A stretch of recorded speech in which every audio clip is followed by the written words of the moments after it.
Assalamualaikum warahmatullahi wabarakatuh. Salam sejahtera untuk kita semua. Pada kesempatan video kali ini kita akan sama-sama kembali menyimak ada informasi terbaru bagi Anda KPM PKH dan BPNT, pemilik kartu KKS merah putih, penerima lama dan penerima baru, maupun bagi Anda para masyarakat di berbagai daerah di Indonesia. Ada kabar penting terbaru terkait ada 3 bantuan sosial dari pemerintah yang akan dihapus dan terpaksa tidak diperpanjang lagi proses pencairannya pada tahun 2025. Sudah akan dihapus, terakhir akan disalurkan sampai tanggal 31 Desember tahun 2024. Ketiga bantuan sosial dari pemerintah ini tentunya sudah diterima dan dirasakan manfaatnya oleh keluarga penerima manfaat di berbagai daerah. Kira-kira 3 bantuan sosial dari pemerintah apa saja yang sudah dihapus dan tidak diperpanjang lagi proses pencairannya di tahun 2025. Kemudian akan ada juga 1 bantuan sosial baru pengganti yang rencananya juga diprediksi akan disalurkan di tahun 2025. 1 bantuan sosial baru pengganti, apakah itu yang akan diadakan, akan disalurkan di tahun 2025? Para KPM ini tentu harus mengetahui informasi yang sangat penting ini. Mari simak video ini hingga selesai supaya tidak menimbulkan gagal paham. Sebelum lanjut, bagi Anda yang belum subscribe, mari kita berteman terlebih dahulu dengan cara klik tombol subscribe, like, dan nyalakan loncengnya supaya terus dapat informasi terbaru dari channel ini. Perlu diketahui bersama bahwa pemerintah ini akan menghapus 3 bantuan sosial yang akan ditiadakan dan tidak akan diperpanjang lagi proses pencairannya pada tahun 2025. Bantuan sosial yang pertama yang sudah dihapus dan tidak diperpanjang di tahun 2025 ini merupakan untuk bantuan daging ayam plus telur. Para penerimanya ini merupakan anak usia dini umur 0 sampai 6 tahun yang masuk dalam kategori keluarga rawan stunting dan tercatat di BKKBN. Penyalurannya sebanyak 3 kali dalam 3 bulan dalam 1 tahun. Untuk bantuan pangan stunting ini proses pencairannya terakhir ini sampai tanggal 31 Desember tahun 2024 dan diprediksi tidak diperpanjang lagi proses pencairannya di tahun 2025. Kemudian bantuan sosial yang kedua yang berpotensi dihapus dan tidak diperpanjang lagi di tahun 2025 ini merupakan untuk bantuan IPKP atau bantuan intervensi pengendalian kerawanan pangan. Bantuan intervensi pengendalian kerawanan pangan ini dilakukan melalui penyaluran bantuan pangan kepada keluarga rawan pangan, yaitu kelompok pengeluaran 10% terbawah desil 1 sebagai sasaran dari upaya percepatan penghapusan kemiskinan ekstrim. Bantuan ini diprediksi juga tidak diperpanjang pada tahun 2025.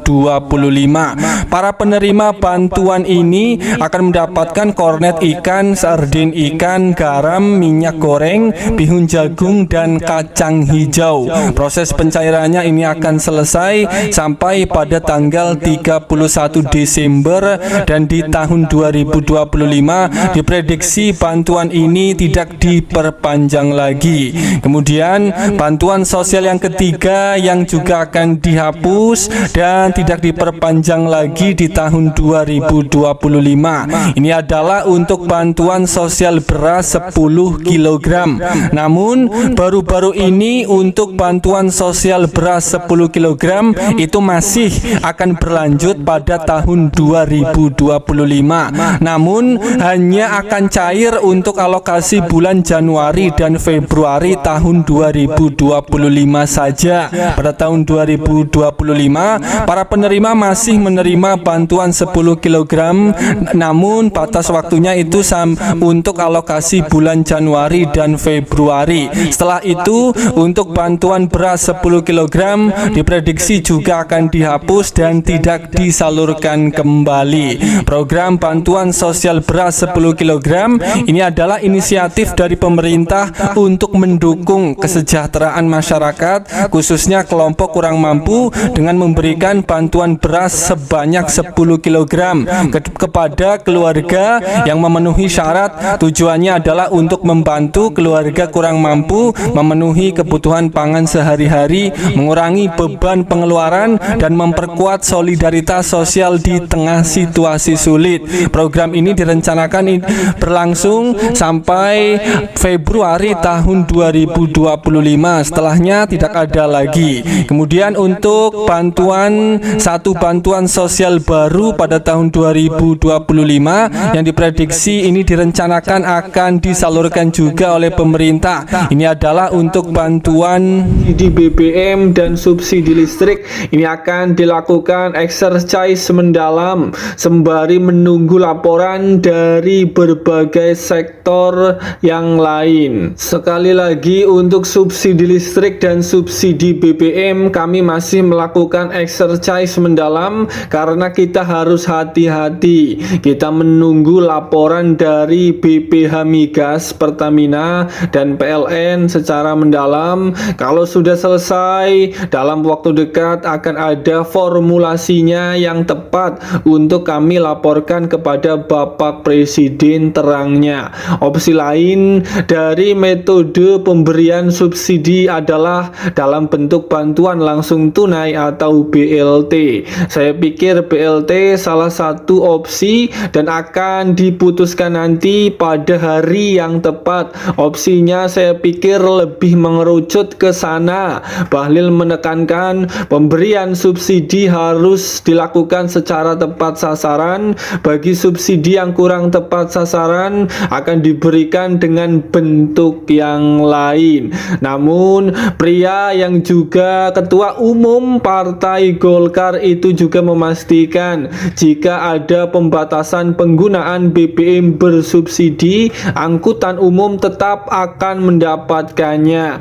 Andaikan pun terjadi subsidi, nanti sebagian seperti kendaraan umum plat kuning itu masih kami pertimbangkan untuk tidak dicabut subsidinya, tetap subsidi harga. Ini kan sebenarnya subsidi kan ada yang tepat, semuanya harus subsidi, namun ada yang tidak tepat sasaran. Terang Menteri SDM Bahlil tersebut, yang tidak tepat sasaran ini kita bentuk yang lain, tapi yang sudah sesuai tepat sasaran tetap jalan.